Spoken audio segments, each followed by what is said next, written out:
ठीक है। चलिए आज हम लोग देखेंगे क्लास 10th के maths chapter 12 area related to circles, वृत्त से संबंधित क्षेत्रफल, वृत्त से संबंधित क्षेत्रफल।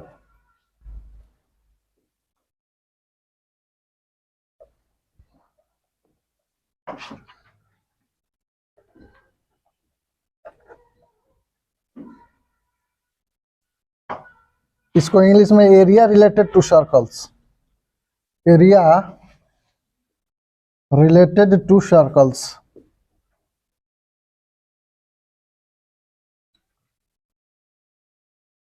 तो सबसे पहले ये वृत्त से जो इस चैप्टर के अंतर्गत हम लोग जो भी एरिया वगैरह के बारे में कवर करेंगे, एरिया वगैरह के बारे में जानेंगे, उसके पेरीमीटर वगैरह के बारे में जानेंगे, यानी ये वृत्त से ही रिलेटेड हम लोग इस चैप्टर के अंतर्गत क्वेश्चन आप लोगों को मिलेगा देखने को।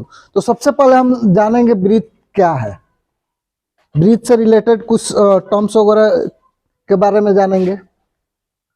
तो हम एक वृत्त ड्रॉ करते हैं, सर्कल एक ड्रॉ करते हैं। ये मान लीजिए सर्कल है, ओ सेंटर वाला,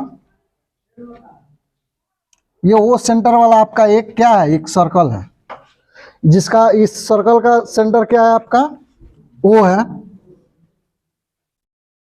ओ है।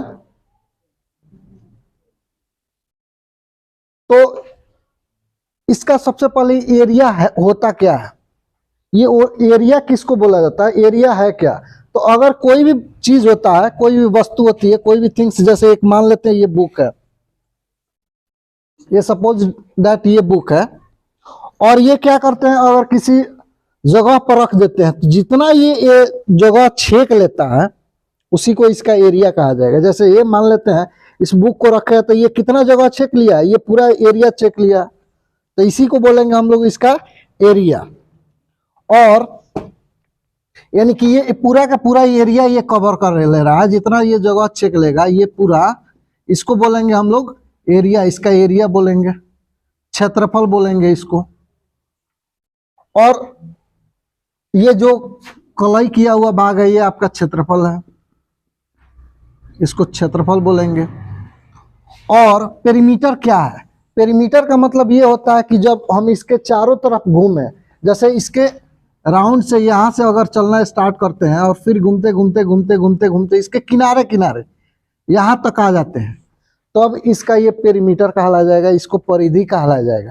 सपोज दैट एक मान लीजिए वायर को हम क्या करते हैं कि मोड़ के और एक सर्किल बना देते हैं, और पूछ देगा कि उसका लेंथ, उस वायर की लेंथ क्या होगी, उस तार की लेंथ क्या होगी, तो हम क्या निकालेंगे, उसका पेरीमीटर निकालेंगे, पेरीमीटर निकालेंगे। तो हम क्षेत्रफल को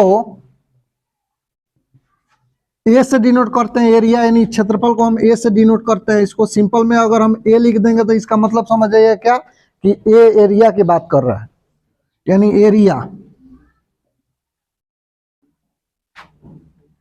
और ये जो सेंटर से, ये सेंटर से, ये आपका वो सेंटर है, और ये आपका सर्कमफिरेंस यानी परिधि है। ये सेंटर से इस डिस्टेंस को लेते हैं, ये मान लेते हैं ये डिस्टेंस है, यानी वो सेंटर से इस डिस्टेंस को, यानी सर्कमफिरेंस के डिस्टेंस को हम लोग बोलते हैं रेडियस, यानी त्रिज्या बोलते हैं इसको। और इसको मेनली आर से डिनोट किया जाता है। अगर कहीं भी आर लिखेंगे तो इसका मतलब रेडियस की बात होगी, आर लिखते हैं तो इसका मतलब रेडियस की बात होगी। अब ये सेंटर से पास करे, ये सेंटर से पास करते हुए फिर ये जो लाइन होगी, इसको थोड़ा सा इरेज कर लेते हैं, ये जो लाइन होगी इसको अगर ये बी इसको डिनोट करते हैं तो ये ओ बी जो है ना, ओ बी आपका ये रेडियस हो जाएगा, ओ ए रेडियस हो जाएगा, ठीक है ना। और ये टोटल डिस्टेंस जो होगा ए से ये बी तक, इस दूरी को हम लोग बोलते हैं डायमीटर बोलते हैं। यानी अगर ए बी की बात करेंगे यहाँ तो ये भी यहाँ आपका डायमीटर है, यानी व्यास है, डायमीटर है, व्यास। अब देखिए रेडियस जो होता है ना, रेडियस ये हर जगह इक्वल होता है, हर जगह बराबर होता है। यानी कि अगर हम बात करें, ये ओ ए रेडियस है, यहां से ओ बी रेडियस है, ये भी ओ ए, इसको सी करते हैं तो ये भी रेडियस हो जाएगा, ये भी रेडियस हो जाएगा, ये रेडियस हो जाएगा। यानी रेडियस हर जगह आपस में बराबर होती है। ये अगर सेंटर से सर्कमफेरेंस के डिस्टेंस को हम रेडियस बोलते हैं। और हमको देखने को क्या मिल रहा है कि ये आपका ओ ए रेडियस है और ये ओ बी रेडियस है। यानी कि ये ओ ए और ओ बी यानी दो रेडियस मिल गया, तब ये आपका क्या बन गया, व्यास बन गया, इन डायमीटर बना। यानी कि एक फॉर्मूला भी यहां से जनरेट हो जा रहा है कि दो गो रेडियस जो है ना अकेले डायमीटर के बराबर है। डायमीटर जो है ना रेडियस के दुगुना है, जो कि आपको इसमें यूज करना पड़ेगा, इस चैप्टर में आपको यूज करना पड़ेगा कि, या फिर अदर चैप्टर मेंसुरेशंस के जो भी हम लोग पढ़ेंगे उसमें आपको मिलेगा कि ये डायमीटर जो है ना रेडियस के दुगुना होता है। डायमीटर दे दिया रहेगा, रेडियस निकालना होगा, तो इसका मतलब क्या है कि रेडियस जो होगा क्या होगा, डायमीटर के आधा होगा। रेडियस क्या होगा, डायमीटर के आधा होगा, या फिर डायमीटर जो होगा ना रेडियस के दुगुना होगा। तो जब भी हम मेंसुरेशन के चैप्टर में पढ़ेंगे तो मेंसुरेशन के चैप्टर में हम लोग इस डायमीटर को, डायमीटर दिया होगा, अगर रेडियस निकालना होगा तो उसका हाफ कर देंगे। अगर रेडियस दिया होगा और डायमीटर निकालना होगा तो उसको दुगुना कर देंगे, तो आपका डायमीटर मिल जाएगा। ठीक है, किसी को कोई डाउट?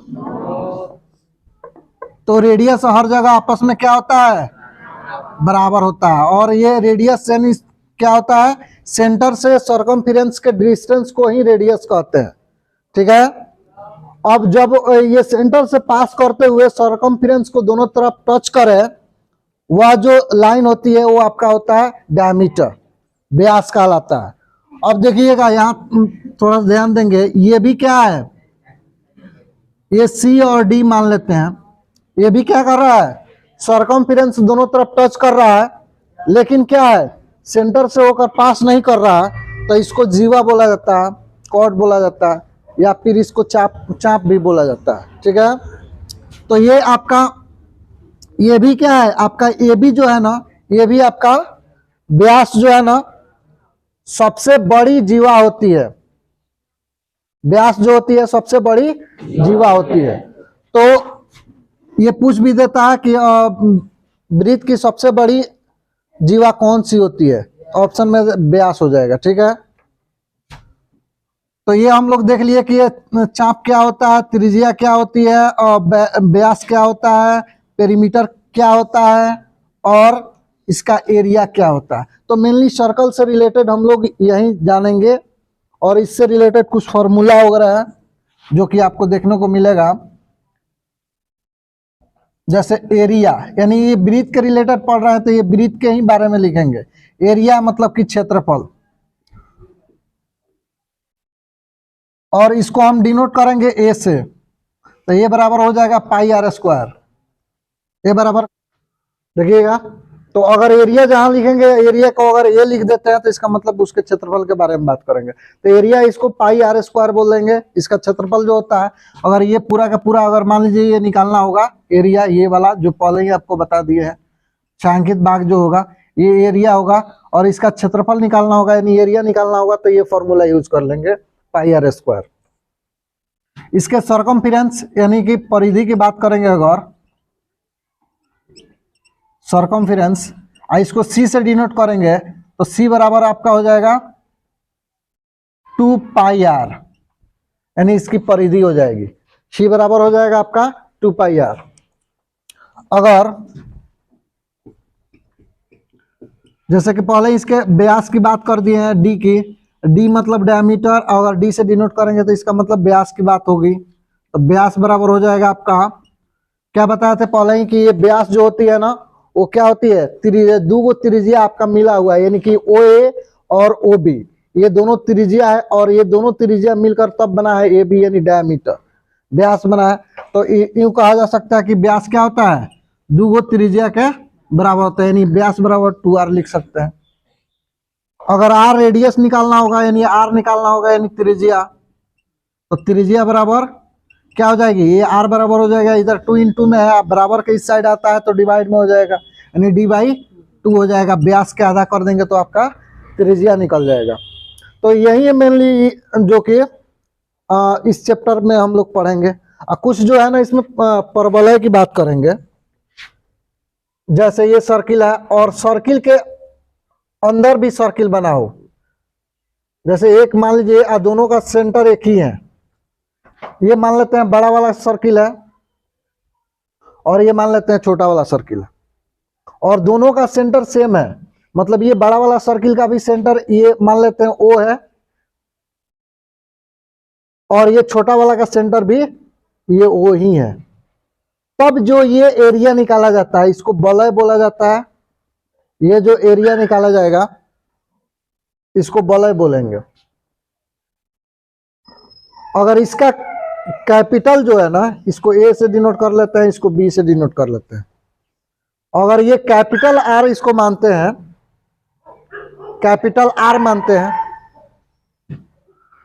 तो ये क्या हो जाएगा, और इसको स्मॉल r मानते हैं, तो यानी छोटे वाली की त्रिज्या को अगर स्मॉल r मानते हैं और कैपिटल वाले त्रिज्या को अगर कैपिटल R मानते हैं, तो अब इसका एरिया जब हम निकालेंगे तो कैसे निकालेंगे, ये एरिया कैसे निकलेगा, तो ये पूरा के एरिया में से अगर ये छोटा वाला एरिया माइनस कर देते हैं तो जो कुछ भी बचेगा ये वाला जो चिन्हित किए हुए हैं, जो कलर किए हैं वही ना एरिया बचेगा।